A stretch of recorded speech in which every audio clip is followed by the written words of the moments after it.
Muito bem, olá, boa noite, seja bem-vindo, seja bem-vinda. Estamos hoje aqui com mais um Ponto Contraponto, esse programa em que eu respeito a sua opinião, espero que você respeite a minha oposição. A gente que está trazendo aqui sempre a notícia, um pouquinho na internet aí de coisa útil, que a gente tem falado, tanta informação, né, que a gente recebe todo dia, mas a gente procura dedicar esse nosso tempo para poder trazer informações úteis. E nada mais útil do que a gente falar de eleições municipais 2024, momento em que nós estamos nos preparando aí para eleger os nossos representantes locais, municipais, as prefeituras, vice-prefeituras e também as vereanças, os nossos vereadores e vereadoras, para os próximos 4 anos. Então, importante a gente dar a nossa parcela de contribuição e, para fazer, nós temos que buscar pessoas que estejam em condições de tratar dos assuntos que nós trazemos aqui, sempre com seriedade, apesar de forma descontraída, também de modo que todos possam entender e que a gente faça chegar ao máximo de pessoas possível uma informação sensata, uma informação justa, sem influências, sem patrocínio, nós estamos aqui, trabalhamos aqui voluntariamente, e por isso hoje nós estamos contando com a figura do já tradicional aqui no Ponto Contraponto, doutor Newton Teixeira Carvalho, um grande amigo, e eu falo para as pessoas, eu recebi a melhor avaliação que eu tive desse programa foi quando eu comemorava o sucesso de uma época que nós já estávamos aí com 2.000 seguidores, e eu dizia assim, olha, graças a Deus, tem muita gente acreditando no trabalho, e alguém fez um comentário que eu acredito que tenha sido um elogio, para não dizer uma crítica. E a pessoa disse, mas é lógico que é um sucesso, você só leva amigos nesse programa. E eu falei, gente, que elogio, porque realmente trazer pessoas amigas do nível que a gente traz aqui é um grande prazer poder dizer que nós estamos realmente entre amigos. Doutor Newton, que nós vamos dizer aqui, é um amigo desembargador, né? Não é um desembargador amigo. Eu falo sempre isso, que a gente procura trazer as pessoas das mais altas patentes, que seja cientificamente, profissionalmente, socialmente, mas sem nenhum tipo de influência, sem nenhum tipo de pedidos que possam ir além da legalidade, além da normalidade. Hoje, mais uma vez, estamos atendendo aqui generosa e graciosamente, e nós estamos muito felizes. Por isso, doutor Newton, eu vou fazer a breve apresentação do seu currículo. Não é seu currículo, todo mundo dá tempo. O Ponto Contraponto é sempre muito rápido, mas a gente fala que é um prazer recebê-lo. Doutor Newton, que é pós-doutor em docência e investigação pelo Instituto Universitário Italiano do Rosário, pós-doutor em investigação e docência universitária pelo IESLA, Instituto de Educação Superior Latino-Americano, doutor pela Pontifícia Universidade Católica do Rio de Janeiro, em Teoria do Estado e Direito Constitucional, mestre em Direito pela Pontifícia Universidade Católica de Minas Gerais, dissertação que eu tive o prazer de poder assistir, acompanhá-la e servir-lhe pelo menos 10 litros d'água, do tanto que o homem suava. Também graduado pela Pontifícia Universidade Católica de Minas Gerais, juiz da primeira vara de família até junho de 2012, tive o prazer de, durante toda essa trajetória de juiz da primeira instância, lidar com ele no dia a dia nos embates de direito de família, desembargador hoje da 13ª Câmara Civil do Tribunal de Justiça de Minas Gerais, a partir de 2012, é especialista em direito de empresa pela Fundação Dom Cabral, coordenador do Comitê Executivo Nacional de Justiça desde novembro de 2019, membro da Banca de Orientação de Projetos de Dissertação e Tese de Programas de Mestrado e Doutorado nas universidades da Argentina, Portugal e Estados Unidos, em parceria com o Instituto de Educação Superior Latino-Americano. Professor de Direito de Família da Escola Superior Dom Helder Câmara, professor convidado do Instituto Superior de Ciências Penais e Política de Lisboa, em Portugal. E um grande amigo que a vida me deu, nas parcerias aí do direito de família, nos embates de tribunais, sempre fazendo causas de família, principalmente com julgamento humano, fraterno, sempre zelando pelo crivo legal, processual, nunca se afastando da legalidade, mas também com aquela dose de humanidade que o direito pede. Doutor Newton, um prazer muito grande te receber mais uma vez aqui no Ponto Contraponto. Te agradeço de coração. Espero que o senhor possa contribuir conosco aqui, como sempre, com a sua sabedoria. E desculpe aí o mau jeito, né? A gente com a internet, hoje a gente está aí sofrendo os reveses de termos que fazer ainda os programas gravados à distância, mas nós teremos o prazer de receber em estúdio mais uma vez, como de outras vezes o senhor já nos atendeu. Muito obrigado. Eu que agradeço, é um prazer e parabéns por esse programa. Eu acho que nós precisamos mais divulgar mesmo, né, essas questões que interferem diretamente na nossa vida diária, que é o Estado Democrático de Direito, que é a democracia, né? E falta ainda muito esclarecimento a respeito vamos dizer que a nossa democracia é incipiente, né? É de agora, então nós vamos tratá-la com carinho, porque ela está sendo muito maltratada, principalmente por alguns que ocupam o poder temporariamente e que têm essa ideia de perpetuar.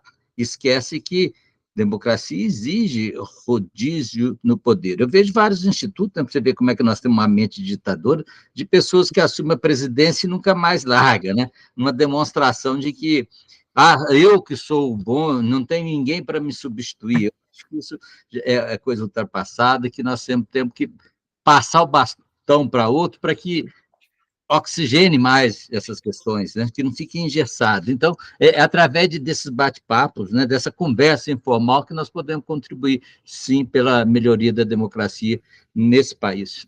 Sim, sem dúvida alguma, e é isso que o senhor já apontou de cara, que faz a nossa intenção de contribuição. Quando a gente diz, olha, a gente, na qualidade de professor, a gente está dentro de sala de aula, no sistema acadêmico, a gente tem lá 30, 40, 50 alunos diante da gente, jovens, e a gente sempre leva esse tipo de reflexão, e o ambiente acadêmico ele é oportuno. Mas, infelizmente, muitos, inclusive, não têm a possibilidade de frequentar a academia, não têm a possibilidade de frequentar o ambiente universitário, e estão sendo regidos por aqueles que frequentam. Muitas vezes as pessoas que usam do poder, até do conhecimento, para explorar a boa-fé alheia, né, fazendo o que eu disse, seja nas igrejas, seja nas escolas, seja no ambiente familiar, exercendo a força de um poder, uma dominação. E depois que nós tivemos a chamada globalização, isso piorou, porque as pessoas com acesso à informação de uma maneira muito rápida vêm sendo cooptadas, né, por informações nem sempre de boa-fé, ou seja, as pessoas são levadas a acreditar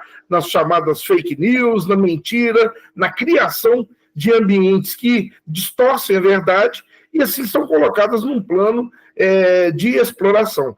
E a gente começa falando, doutor Nildo, de conceitos até básicos, eu digo, mas para quem nunca estudou, nunca soube, a gente fala aí, quando se fala em direita, esquerda, e a gente vê as pessoas hoje muito polarizadas, a partir de o Brasil ter passado um processo aí de reabertura do processo democrático, depois de um período de regime militar, as pessoas ainda não entenderam que nós temos hoje um multipartidarismo, muitos partidos que podem atrair os seus candidatos, justamente para poder perfilhar pessoas com ideias semelhantes, com ideologias, com convicções que possam mover e captar, não cooptar, captar o eleitorado de uma maneira natural. Mas acaba que tudo no Brasil fica assim, dirigido para duas vertentes, como continua aí o processo atualmente, que parece que criaram dois grandes partidos no Brasil, né? O partido do presidente e o partido do ex-presidente. Não precisa falar mais nome nenhum, porque as pessoas largaram mão de entender o que é um partido político. Hoje nós temos aí figuras novas como as federações, temos as coligações, quer dizer, figuras que vão permitir, na legislação eleitoral, agrupar pessoas com a mesma filosofia, com a mesma ideologia, e ali sim anunciar as suas propostas de trabalho. O que o senhor pode dizer aí sobre essa questão aí do capital e do trabalho, nessa eterna luta que não acabou e não acaba, separando as pessoas entre os capitalistas, os trabalhadores, ou a nobreza e a burguesia e a pobreza, ou os proletários? O que a gente pode analisar disso antes dessa história até hoje, né, na atualidade, que a gente vê e continua perpetuando? É interessante. Primeiro, esse rótulo. Nós gostamos muito de rotular, né? De adjetivar as coisas. Verdade. Esquerda e direita não tem nada a ver com ideologia. É como se nós estivéssemos aí os dois debatendo, cansados de ficar em pé, você vai sentar à esquerda e eu à direita. Aí você tem seu posicionamento, eu tenho meu. Só que você... Agora, o Rashid é da esquerda, o Newton é da direita. Foi assim que aconteceu no parlamento inglês, né? E que ficou rotulado. Ou seja, são pessoas, nós democraticamente não precisamos, né? Você ressaltou várias vezes, ter a mesma ideia. Temos que respeitar a sua ideia. Evidentemente que existem aquelas ideias extremistas que aí sim colocam em risco a democracia e que a gente tem que debater mais. E interessante é que o extremista ele não aceita o debate, aí que dificulta mais ainda, né? Ele acha que é o dono da verdade, e isso atrapalha muito. Agora, esses rótulos também, né, de pobre, rico, de autoritário, é uma forma de também excluir as pessoas. O problema no Brasil, o problema no mundo hoje é muito mais sério. A pobreza avança. O número de ricos no Brasil, no mundo inteiro são poucos, né? Uma concentração forte de riqueza, e as pessoas querendo perpetuar essa desigualdade tamanha, que acaba por até mesmo naturalizar a pobreza, a Sim. ponto de o pobre achar que não, eu sou pobre porque eu sou culpado.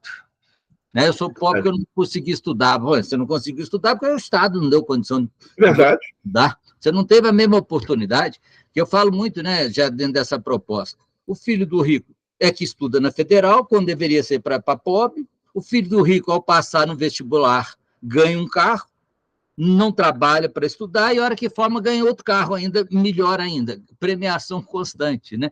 Então, precisa, e quando você questiona esses pontos de vista, porque alguém falar que o capitalismo, principalmente a pessoa da classe média e para baixo, achar que esse mundo está bom, essa pessoa está sendo manipulada, porque nós não podemos aceitar você viver na pobreza e achar que isso, não, o outro mesmo é beneficiado por alguém, por uma religião, por alguém superior, e eu tenho que cumprir o meu castigo aqui de ser pobre, de ser desigual. Então, eu acho que a democracia, aí entra, né? Para ser realmente um Estado democrático de direito, nós temos que cumprir a nossa Constituição. Então, o Brasil é um Estado democrático de direito? Não totalmente, porque a Constituição, né, o Estado está em mora para com essa população pobre. Você vê a ideia, a Constituição garantiu, né, já preveu, ventilou o imposto sobre grandes fortunas. No Congresso vai passar isso? Não, porque não interessa a eles, né, que tem a riqueza. Então, é isso que dificulta, é isso que o pobre precisa entender. Quando a gente está questionando esse capitalismo selvagem, nós estamos trabalhando em prol do pobre, querendo que ele seja incluído também, socialmente e juridicamente. Porque tudo começa com essa falácia de igualdade jurídica, né? Que a mera igualdade, fala, todos têm a mesma oportunidade, o direito garante. Isso é a maior mentira que existe. Né? A igualdade formal está bem distante da igualdade material, mas serve para justificar e naturalizar, como eu disse, a pobreza. Não, todos são iguais perante a lei. E por outro lado, né, doutor Nilton, a gente vê que nessa formação, nessa manipulação do pobre, do mais carente, do frágil, há até essa naturalização que se dá de forma a atribuir ao Estado a função de pai. As pessoas passam a depender do Estado, achando que o Estado vai resolver tudo. Uma dessas questões está ligada ao judiciário, né? Essa procura ao judiciário para tudo, para resolver tudo, é porque as pessoas se sentem incapazes de resolver os próprios problemas. Vossa Excelência, que é um grande conciliador, inclusive teve aí à frente e está à frente no Tribunal de Justiça com inovações e novas técnicas de solução de conflitos, como mediação, conciliação, incentivando aí, aliás, foi um dos mentores e signatários do maior acordo que já tivemos nesse país a respeito de um acordo no plano de indenizações estatais, que foi o caso da Vale, repercutindo aí no mundo inteiro, sabe muito bem que quando o pobre chega ao próprio judiciário, ele já chega pela via ou da Defensoria Pública ou de um advogado dativo, ele não tem condições de pagar sequer o ônibus para ir até o fórum, e quando lá chega, ele procura um Estado, através do juiz, que ele acha que é o pai dele, que vai resolver tudo para ele. E aí começa a mendigar a justiça, né? Não é requerer direitos. E aí só falar igualdade já foi por água abaixo, porque o rico chega lá bem patrocinado por grandes bancas de advocacia, que vão fazer um excelente trabalho, mas a partir de uma outra realidade. Então a gente fala assim, de uns 1964 para cá, depois do golpe militar, trabalhamos, vencemos o período ditatorial ou regime militar, e em 85 para cá tivemos uma abertura democrática. Mas a Constituição, como o senhor disse, está longe de ser atendida no propósito de ser uma carta de igualdade, ela acaba criando aberturas, né, no campo tributário, no campo das empresas, que a gente vê que a iniciativa nesse país do grande empresário sempre sufoca o pequeno. Né? O tubarão está sempre comendo peixe pequeno. Então, hoje, com a realidade do interior, eu que estou convivendo com a comunidade de Conceição do Pará, o senhor conhece bem aqui na região de Pará de Minas, Pitangui, o senhor foi juiz aqui em Pará de Minas, o senhor sabe como é que as coisas funcionam. A gente vê que o agricultor, aquele pequeno comerciante, está ali tentando sobreviver. e vem o grandão e vai recolhendo ali. Então, o camarada é o produtor de leite, o leite que ele produz não consegue chegar na usina, senão através de um atravessador. Né? Não se incentiva a cooperativa, o trabalho no próprio local, com pessoas que possam dividir a renda, ou seja, a pessoa está sempre sendo esmagada pela pressão superior. Quando a gente fala o contrário, o empresário, por sua vez, se ele é um empresário ou microempresário, criaram várias figuras, ele tem a impressão que ele tem um poder, mas, na verdade, o poder está na mão dos grandes grupos. Ele é manipulado da mesma maneira. Então, a escala da pobreza é crescente. O que o senhor pode falar para a gente aí sobre essa manipulação da vontade do voto? Antes falava voto de cabresto, hoje com a internet, com a rede social, a manipulação está na mídia, né? Coronelismo, né? Isso, ou seja, voto, e principalmente você citou as cidades pequenas, né, onde você está aí também, está convivendo com essa comunidade, eu sou de uma cidade pequena também, Mossoró, Paulo, a gente vê ainda esse coronelismo, esse voto de cabresto, né? Ou seja, é o dono da fábrica que exige que todos votem, e eles sabem pelas sessões eleitorais, quem votou e quem não votou, é fácil, eles estudam o mapa lá de quantos votos ele teve naquela, e mais, já exige, olha, lá eu tenho que ter pelo menos 80% de votos, se eu tiver menos, vão ser demitidos todo mundo. Verdade, vou fechar a fábrica, né? Vou fechar a fábrica, tem pessoas aqui querendo. Então, ainda no interior, principalmente, a gente vê essa manipulação maior, né? E também aqui, a questão toda é que o empregado já de grandes empresas, numa capital, numa cidade maior, ele está nem aí para o patrão, né? Ele até fala que vai votar e não vota. E aí é mais difícil de conferir se ele realmente votou.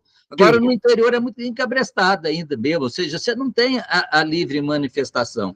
E mais, você vota também por favores. Por quê? Porque se você é pobre, se o outro promete algo para você, qual que é a função, infelizmente, de vereador? Eu critico muito assistente social. Não é essa a função do vereador, mas é o que ele pode fazer para aquela sociedade. É verdade. O vereador que tem esse papel de fiscalizar, de criar, não só através da iniciativa legislativa, fazer leis, mas ele também tem a obrigação de fiscalizar o trabalho do executivo, que é o prefeito, e fazer o verdadeiro encaminhamento daquilo que são emendas parlamentares, né, que a gente tem aí como sendo um grande trunfo da vereança, buscar as emendas parlamentares para favorecer aqueles seus eleitores. Quando, na verdade, o vereador está sendo de todo o município, e não somente quem votou nele. Né? Então, é o primeiro passo da democracia, né?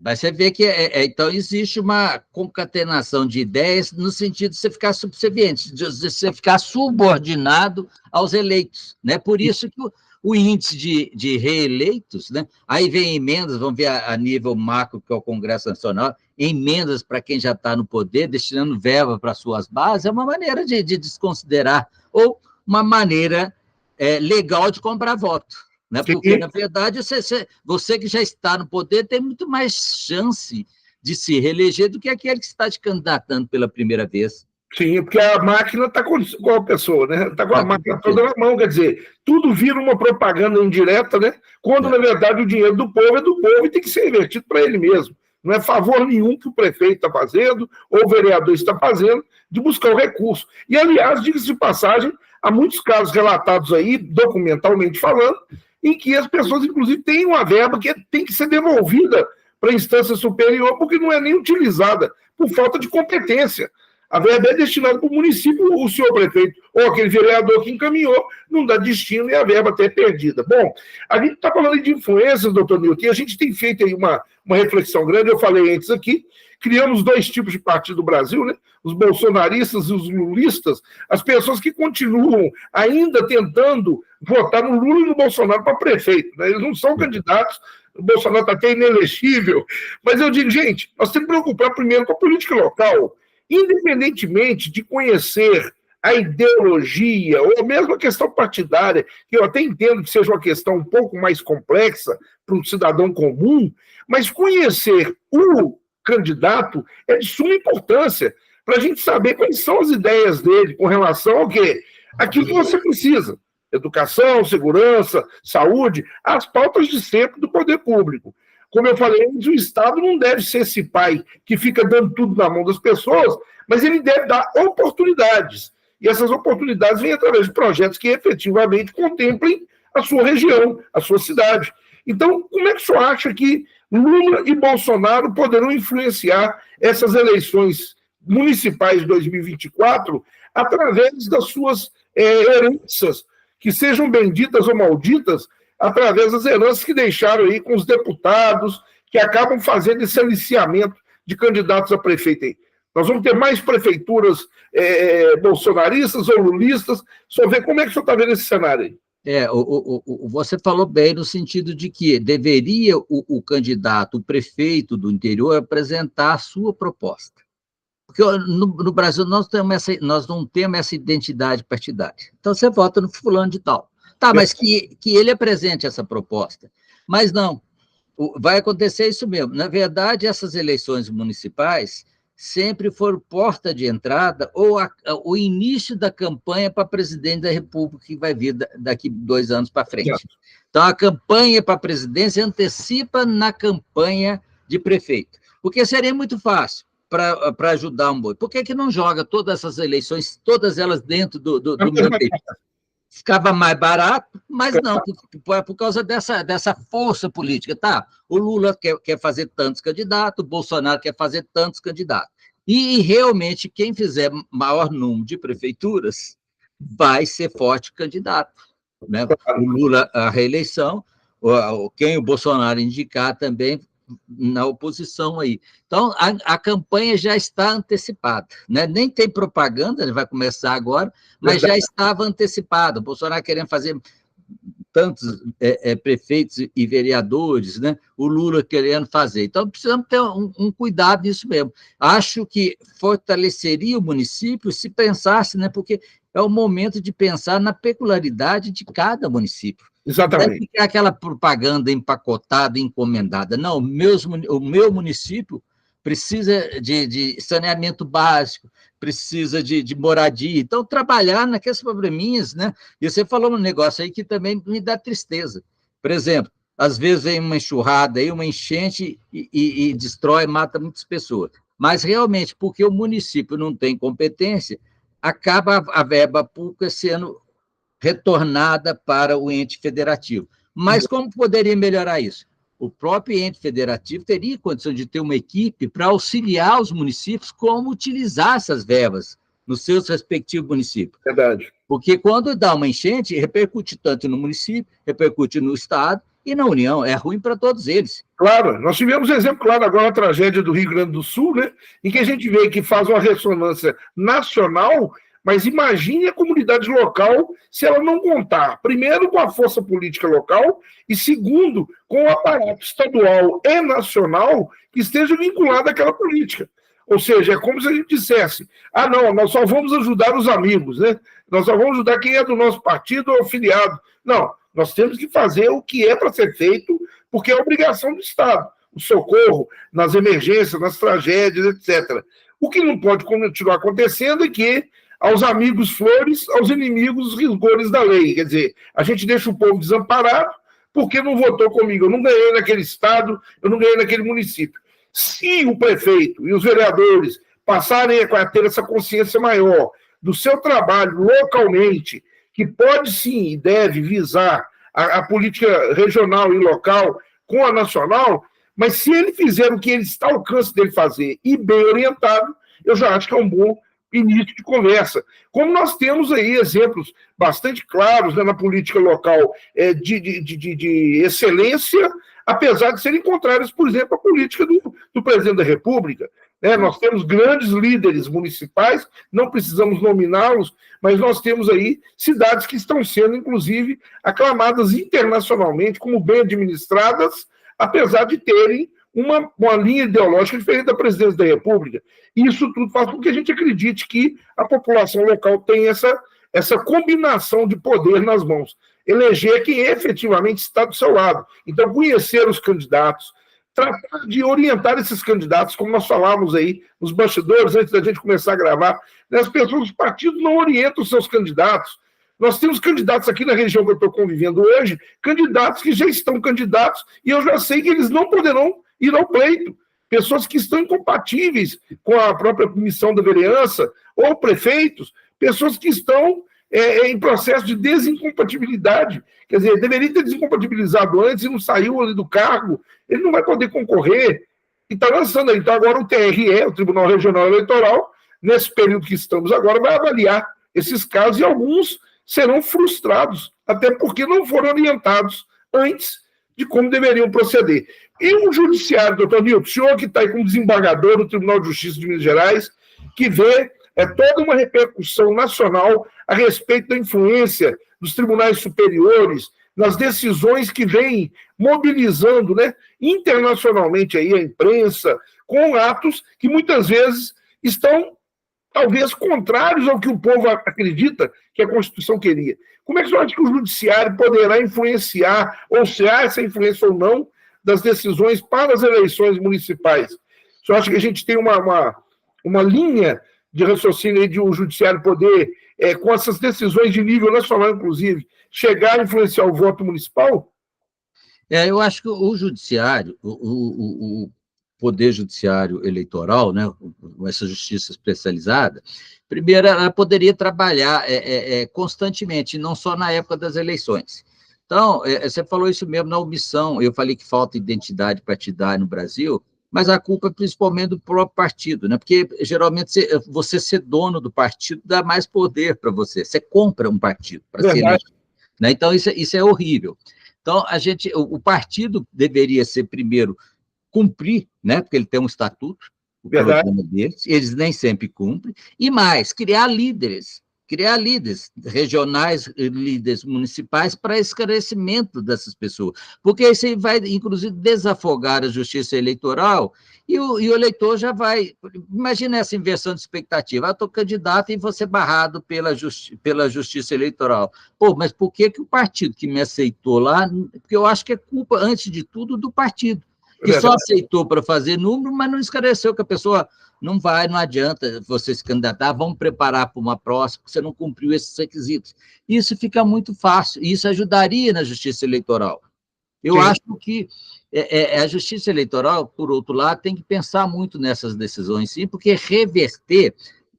Eu acho que a justiça eleitoral deve intervir depois do voto colocado na urna, quando manifestamente comprovada má-fé, compra de voto, corrupção. Porque está indo contra a vontade do povo. Né? Mas essa vontade tem que ser livre, então ela pode intervir. Mas através de quê? Do próprio partido que vai impugnar, do Ministério Público, e com provas robustas. Aí sim, eu acho que deve intervir, porque não houve a livre manifestação das partes, e, portanto, a democracia ficou comprometida. Mas para evitar essa inversão de expectativa, esse desgaste todo, que é até mesmo econômico, se os partidos, se a própria justiça eleitoral agisse preventivamente, através de esclarecimento, através de congresso, de palestra, através, como você está fazendo aí também, né, esclarecimento, nós sairíamos ganhando com essa democracia. É verdade. Nós temos aí, para além da justiça eleitoral, a justiça comum, a justiça federal, que vão agir depois do voto, como o senhor disse. Nós tivemos aí uma tragédia no Brasil, que eu considero, que foram aqueles atos de 8 de janeiro do ano passado, atentatórios à dignidade da justiça e à Constituição. Atos absolutamente irresponsáveis, anticonstitucionais e de toda ordem, que são abjetos, fatos que não deveriam ter acontecido no momento em que o Brasil, apesar de democracia incipiente, se propõe a abrir, né, essa condição parlamentar a todas as pessoas do povo, etc. Mas, infelizmente, tivemos. E dali nós tivemos muitas lições. O judiciário vem aí lutando, leis foram criadas, o legislativo vem criando leis, inclusive no campo eleitoral. Hoje, a rechaçar a fake news, o combate aí, inclusive, às questões ligadas a essas notícias falsas e atribuições de condutas criminosas a outrem, partidários, partidos, candidatos, já é crime, inclusive com qualificação, né, com agravantes, quando praticado contra a mulher, as questões de gênero, a comunidade LGBTQI, APN+, como candidatos e como candidatas, né, as questões ligadas ao racismo, que é ainda muito presente na nossa política, a mulher, quando ela é perseguida, o crime eleitoral, né, contra a violência eleitoral, a violência política eleitoral contra a mulher, contra o indígena, a indígena, a negra, o negro, enfim, essas questões que são de ampla repercussão, inclusive mundial, elas são trazidas também para o campo municipal, quando a gente assiste que nem todos têm oportunidade. Eu tenho convivido com algumas pessoas, algumas delas em situação de especial, né? Pessoas que possam ser portadores de necessidades especiais, portador de deficiência física, a pessoa, por ser negro, não é aceito no partido, porque o partido tem uma ideologia um pouco mascarada, mas é racista.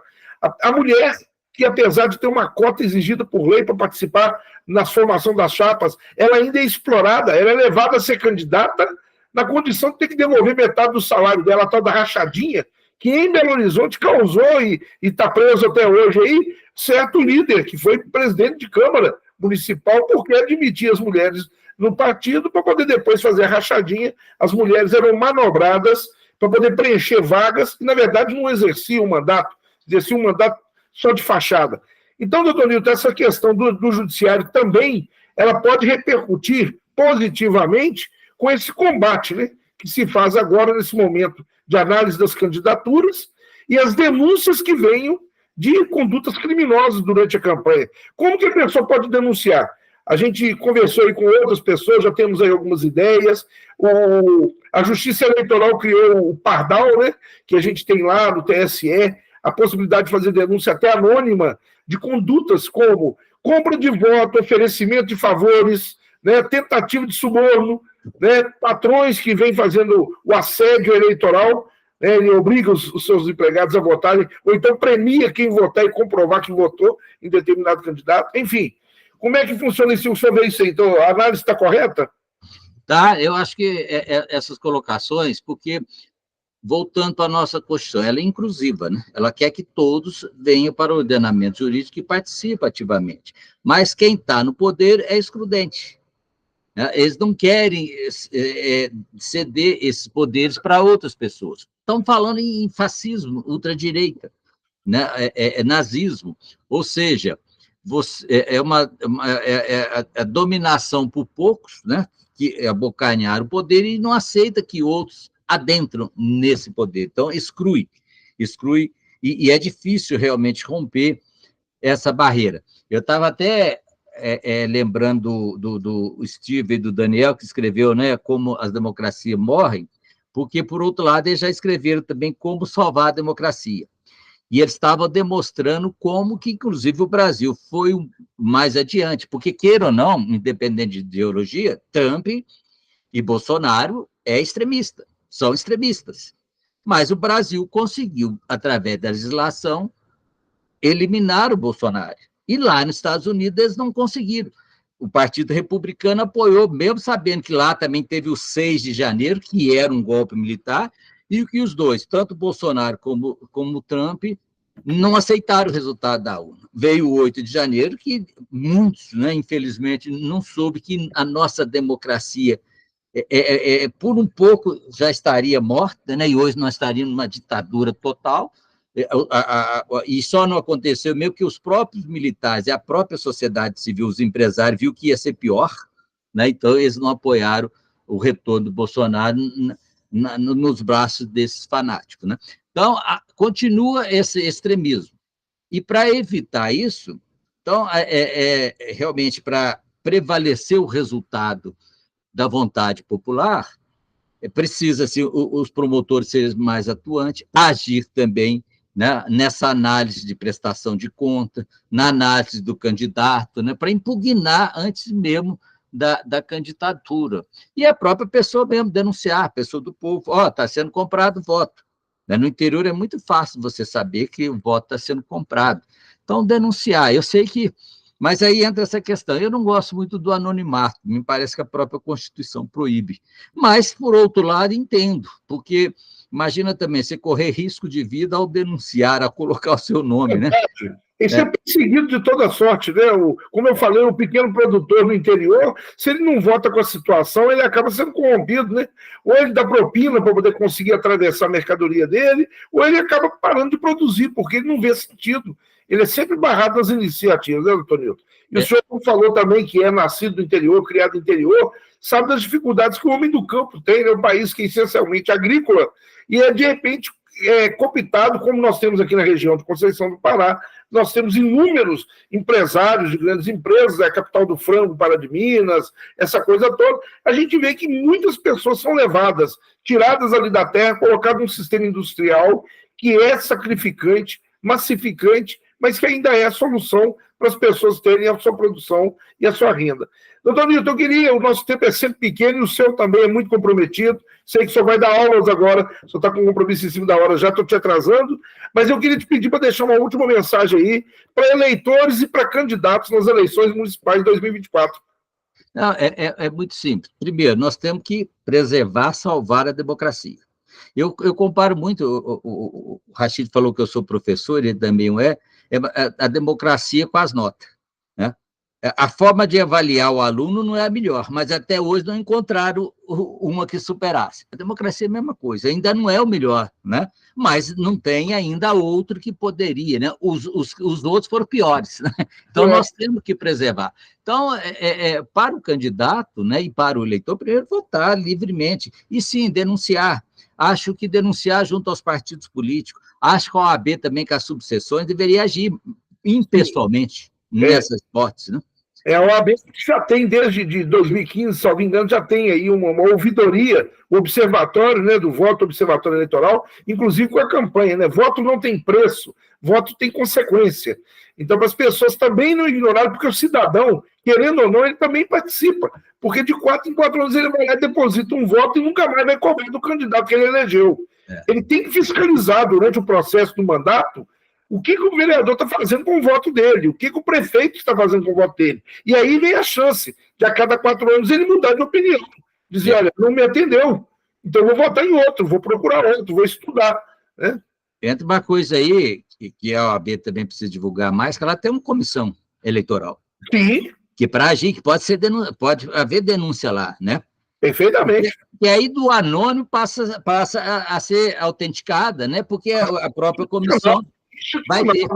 Então, não está considerando uma denúncia anônima. A partir de uma denúncia anônima e das constatações do fato, chegou a pessoa pronta, aí pode agir. Então, mas muitos não conhecem dessa comissão.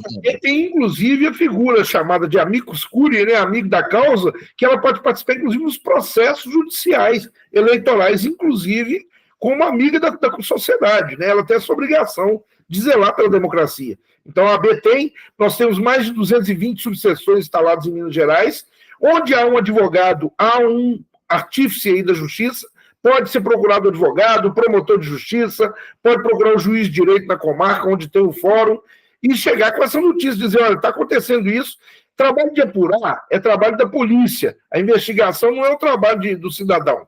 A gente não pode colocar as pessoas aí tirando foto de qualquer jeito. Hoje, com a proliferação da internet, a pessoa fazer uma fotografia, fazer um registro de um filme, colocar, tem que tomar cuidado, né, doutor?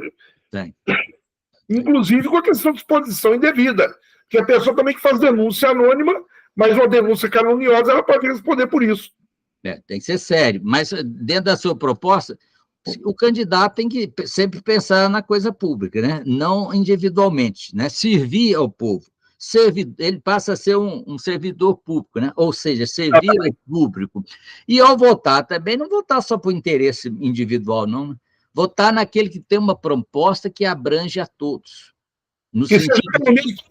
né, que acaba sendo a vontade da maioria que vai prevalecer, afinal de contas, né? Então, é simples, é só eu deixar de ser egoísta, e é uma palavra que está muito em voga hoje, mas que resolve tudo.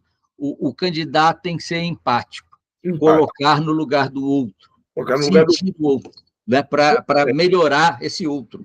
Isso, e o eleitor deixar também de ser passivo, né, aceitar tudo como humano e falar, olha, eu tenho vontade própria, eu acho que isso não está legal, né?